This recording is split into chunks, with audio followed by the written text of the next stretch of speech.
নীল নদ পৃথিবীর দীর্ঘতম নদী। এটি শুধু একটি নদী নয়, সভ্যতার জন্মদাতা, ইতিহাসের নীরব সাক্ষী। উত্তর পূর্ব আফ্রিকার বুক চিরে প্রবাহিত এই নদী প্রাচীনকাল থেকে মানুষ, প্রাণী ও প্রকৃতির জীবনধারাকে সমৃদ্ধ করে এসেছে। নীল নদের উৎপত্তি দুটি প্রধান শাখা থেকে, ব্লু নীল এবং হোয়াইট নীল। ব্লু নীল উৎপত্তি হয়েছে ইথিওপিয়ার টানা হাইল্যান্ড থেকে, আর হোয়াইট নীল উৎপন্ন হয়েছে পূর্ব আফ্রিকার গ্রেট লেক অঞ্চল থেকে।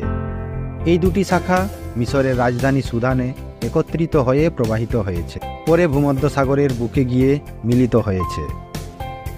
নীলনদ একটি প্রাচীন মিশরীয় সভ্যতার প্রাণকেন্দ্র। এই নদীর তীরেই গড়ে উঠেছিল বিশ্বের প্রথম কৃষিভিত্তিক সভ্যতা, যা মিশরীয় সভ্যতা নামে খ্যাতি লাভ করেছে।